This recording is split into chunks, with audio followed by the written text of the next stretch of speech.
welcome Kemar Stuart. He is a young politician based in Barbados and doing some great work there with what's going on in the country of Barbados, a small island in the Caribbean, for those of you who may not be aware. I know that sometimes when people don't know the Caribbean, they wonder if everything is from Jamaica, but it's not. And Kemar is just going to tell us a little bit about how he got involved in politics, where this started for him. So Kemar, welcome and thank you for taking the time to just have a little chat. Tell me a little bit about what's your background, what made politics of all things so attractive to you? Oh, good morning, everyone. As I said, my name is Kemar Stuart. Um, politics. How I got involved in politics, I saw a poster at University of Cave Hill, because this is where I attended university. I studied a bachelor's in banking and finance. So in my first year in university, I saw the poster for student council. So I thought to myself, maybe I should run. And I was like, nah, that's not for me. But then I felt a calling, a pull to say, you have to participate, you have to participate. And I followed that mind and I got the form and I took it to my friends and they were very enthusiastic and happy about it. So I put my name up and I ran the campaign. Mm-hmm. Unfortunately, I lost by 20 votes. And for a first year student to be able to achieve that much is very, very overwhelming. Because usually student leaders are for within their third years, soon about to leave university. So I thought to myself, hey, maybe this leads to something. Mm-hmm. So after that, I started to really think about it, and some persons who I came into contact with who would have paid attention to student council, they said, hey, you need to get into politics. I was like, me? I'm only in my early 20s. That does not make any sense. So after I contemplated, I had a set of ideas and I gave my ideas over to a political party. And I told them, well, no, you can take my ideas and you can implement them and all the young people will like them. And yes, you could have them. Mm-hmm. And they read them and they called and said, well, hey, first things first, we don't even understand a lot of what you have here, so you need to come and explain it to us. So I maintained and I explained it, and they loved it so much. They asked, would you mind being a candidate within the political organization? I'm like, me? No, not possible. Because I had that fear that politics was only for persons who were in the 50s, 60s, who had a lot of money and were well experienced within their field. So I wrote off the idea. Uh-huh. After some deliberating and back and forth, I got to the point that I want to see young people being involved in the process. And here I am being afforded the opportunity and I'm rejecting it. So I got inspired from my campaign at Student Council and I took the opportunity and I ran against the current Prime Minister of Barbados. Right now, who is Prime Minister Mia Motley. And ironically, I ran in her constituency and when she entered into politics, she was around my age. So she held the record for being the youngest. So when I ran, I took that record. So I'm now the youngest person who would have contested elections in history of the country. Good on you. So that alone is an inspiration for me. And I am hoping to make what I did transcend across the globe if I can. Well, Kemar, I mean, this is fabulous. That is, it takes guts to decide that you're going to be first time running for elections in your country, and to decide that you're going to take on a giant like the Prime Minister. That takes a lot of guts. Is this something that is unique to Kemar, or do you think that there are other young people who want to get into politics? there are a lot of other young people who want to get into the career, but the imaginary barriers to Mm. politics is the problem to young people. In Barbados, we have, or you say the younger ones have a tendency to wait in the backlines until they see somebody else doing it. So Mm. when they ran, I got a lot of support from the younger ones, and a lot of them are actually saying no that they're going to participate because I participated. So they actually needed to see that. So what would be unique to me though is that I didn't have the fear of taking on political, quote unquote, giant. Mm. I don't necessarily share the view of giants because they killed Goliath.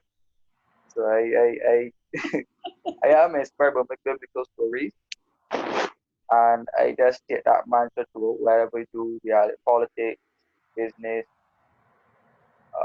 hobbies, that's in general.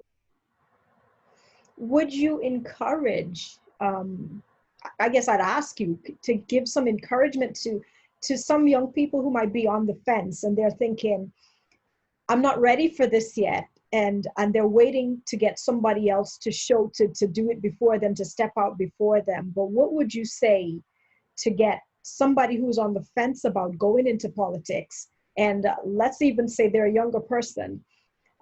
We do a lot of stuff with under 30, but what if this is a person's on the fence? What do you suggest to them? How do you encourage them to get involved? Well, you could use the Kemar Stuart experience and motivation. I had to dig deep to say, hey, well, I am going to be the person who will be the trailblazer and lead the change that I want. More than likely, while being on the fence, there are other persons who are just waiting on you to step forward. They just want to see you. So if I had the idea, I'm sure there are thousands of young people across the area who have the idea as well. But they're all looking at each other like, who's going to go first? Are you going to go first? Are you going to go first? But then nobody really steps forward. So Mm. just get out there, just for yourself in prayer. If you did the coin tossing analogy, just toss the coin in the air and wherever it lands, it lands. And you have to take that approach in politics because you're not going to get somebody holding your hand and pulling you to come and say, well, hey, you're young, so just come and sit here. And Mm. you have to fight, you have to be aggressive, you have to learn from the leaders of yesteryear. If you study Caribbean history, we had some very strong black political leaders in Mr. Errol Barrow, Mr. Grantley Adams, Mr. Ford Burnham. It was Robert Toussaint in Haiti. And we can even use like Martin Luther King and Malcolm X and Nelson Mandela. You need to be the change. You, not necessarily somebody else. So just take a hard look into the mirror and say, well, you know what? I'm not a coward. I am a true hero, and I want to step forward. So whichever political institution that you prefer or you like, just write them that letter, just make that phone call, and just impress yourself upon those persons who you need to impress upon. So definitely take the step and start working towards what you believe in. The other thing is, what about leadership development? I mean, how important do you think that is when you are getting involved in politics? You're a younger leader. How important is developing your leadership skills to serve in office? Well, if you are an elected MP, you have an equal chance to be the Prime Minister of the country at any given day. So you should never write off the possibility of. It may not necessarily be your goal, but the fact that you are elected means that you have a chance. And situations do occur where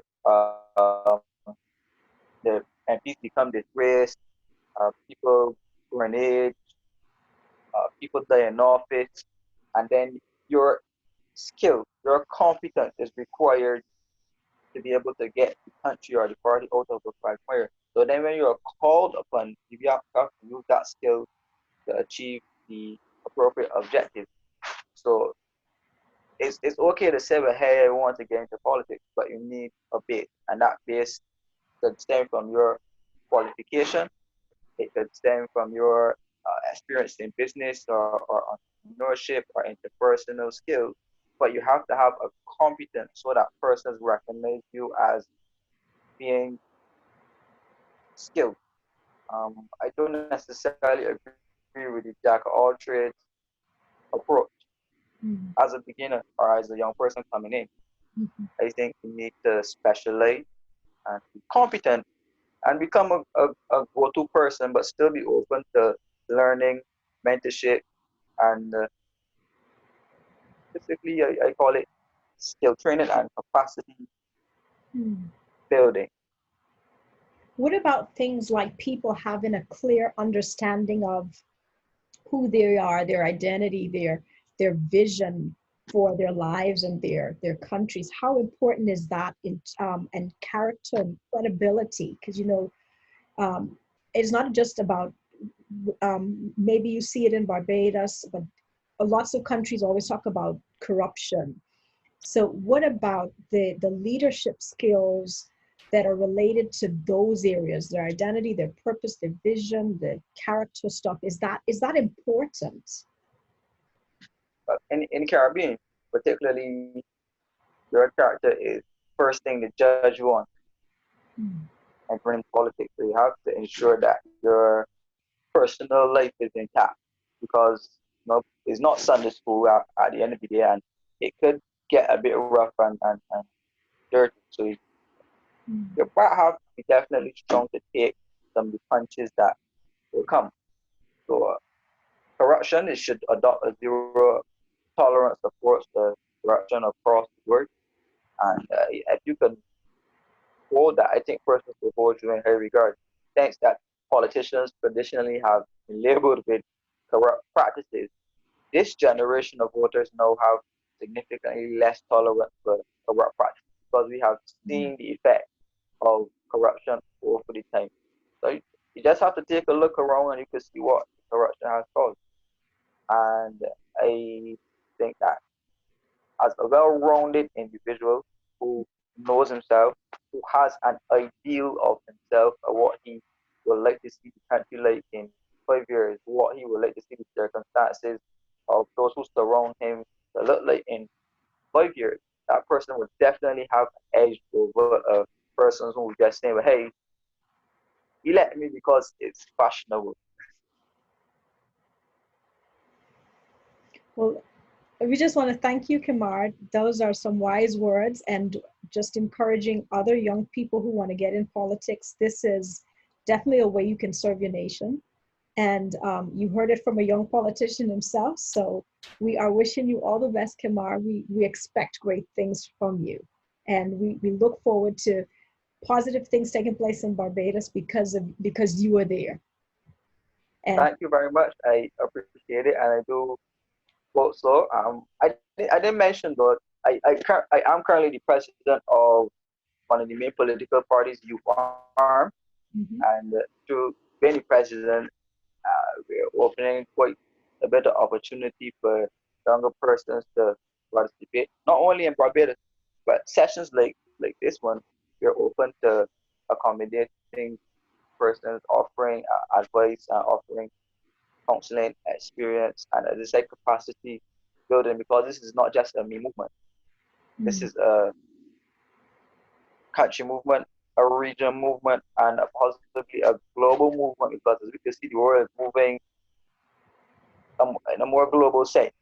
Don't mind we just have Brexit and what's not, but still, but that's where it's heading. So just something and participate. that's the wise words from Kemar Stuart from Barbados. Thank you, everybody. Thank you, Kemar. And you have a wonderful day. And we are going to hear some good stuff from you.